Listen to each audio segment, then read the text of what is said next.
Oh shit, Justin, there's a whole bunch of robots attacking me, and I gotta stop them with my dog. Man, my dog hates robots too. We both hate robots. We're gonna kill all the robots together in Fallout 4. This video is like in media res. I love it.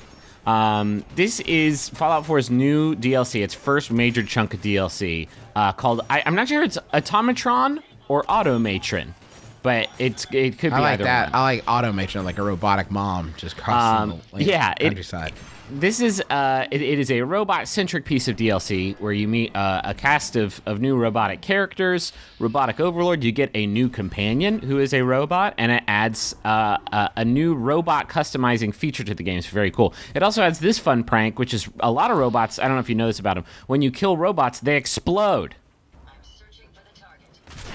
Whoa! So I've finished sort of the main storyline of the DLC, and so it is a story-based experience. Yeah, it adds a new quest line to the game with new characters, new everything. This is Ava, who is the new companion in the game, or Ada, sorry. And Ada is really cool and probably the only companion I'm going to roll with from now on, because she has like a really, really cool storyline.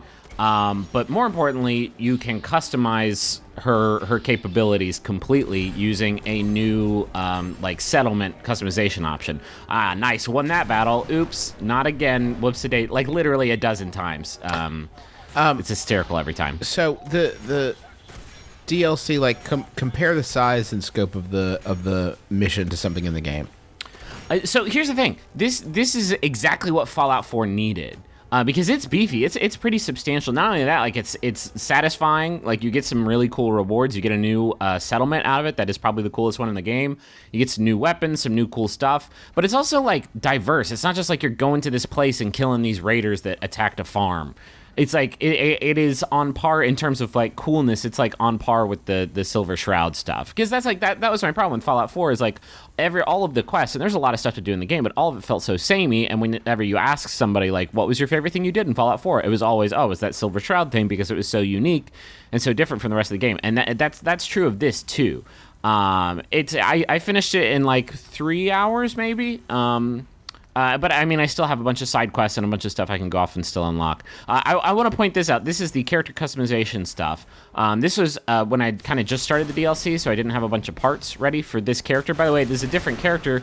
I'm playing this on the PC version of the game. I tried to do it with Final Pam. I have fucked that save file up beyond repair. Yeah.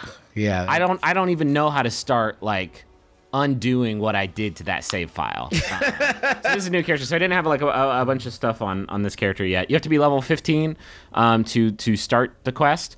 But yeah, I didn't have a lot of things unlocked, but I do more robo customization later on. It's really cool. You can equip different weapons to your Autobot helper. You can use Ada, who is the the more narrative based companion. You can who you can have unique conversations with. There's another unique robot that you can customize, or you can just like make a robot. You can just make a robot in the robot customization chamber, and it'll have like a little bit of personality, but you can like name them and give them different capabilities, and it's really cool, and it gives you like an amount of customization over your companion that you otherwise would not get. It's really, really neat. Also, there's a new game tape. Just keep picking it up and play it. It's a pretty good game tape. There's some new weapons too. I'm gonna show some of those off here in a bit as well. But I mean, overall, it is a pretty substantial chunk of game, and it's really hard too. Some of the hardest stuff I've done in the DLC. There's the final boss fight is just this wave-based like robot survival thing that is like an absolute like gauntlet to go through. How hard was scary robot? How hard was it for you to get back into the game? Because I'm sitting here trying to remember like. I remember I was wearing a cool-ass tri-corner hat, and I had sunglasses. I'm also wearing that hat. That's about it. That's the only one to wear. And it's about it. Like, I don't remember much else. Like, how hard was it to get back into Fallout? It seems really dense to me. It was actually very hard for me because the build that I usually played with was, like, pistols and sneaking, and, busting out the heavy weapons whenever I needed to. Against these robots and against these, like, power armor-wearing people, I did not have much that was very effective. Yeah, so I just loaded up on pistols. I'm a little freaked out right now. Yeah, so I loaded up on railroad spikes, and that seemed to do pretty good for the most part. But you really have to. Energy-based weapons are definitely more the way you want to go. Did you wear power armor? Nope, no, I'm not wearing it right now.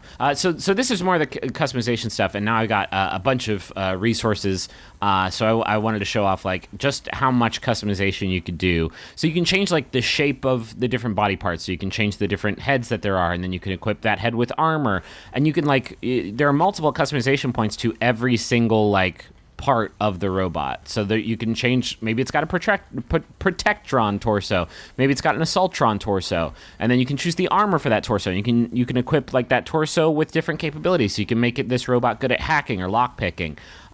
You can change the shape and the armor of the arms, and then you can change the weapons on those arms. Maybe you want to put an axe on there, maybe you want to put a cryojet. Like, it's insanely customizable. I made this robot have a Mr. Handy thruster, so it floats around in the air. It's really, really cool. Like, you feel a complete sense of ownership. Also, this system, you get more stuff if you have, like, the blacksmith perk upgrades and the science upgrades and the robotics expert upgrades, which before were kind of not great upgrades just because they didn't do a whole bunch of stuff. And so now does this become your companion? Is that how it works? Yeah, you can take these people on as your companions. They replace the ones you got. This is just a basic automatron I made, or an automatron that I made. Who I didn't name, and I didn't really kit him out with anything because I was curious, like, what does he do? Does he just stand around and defend your town? Like, no, he's a full-blown companion. You can take him with you wherever you want. So I haven't spent too much time just making more and more robots, but ostensibly you could just create like an army of robots. This is a new gun in the game called the salvaged Assaultron head. It's the head of an Assaultron robot that you salvaged. That you can charge up, so you can charge up to 5 shots in it, and it basically gives you like that chirping cricket action from the Men in Black movies, where it can do like a ridiculous amount of damage, but it eats through ammo, and it also does radiation damage to you every time you fire it. Oh, great! But it's powerful as hell, and it tears these robots up. So that's one of a few new weapons in the game. How do you start it?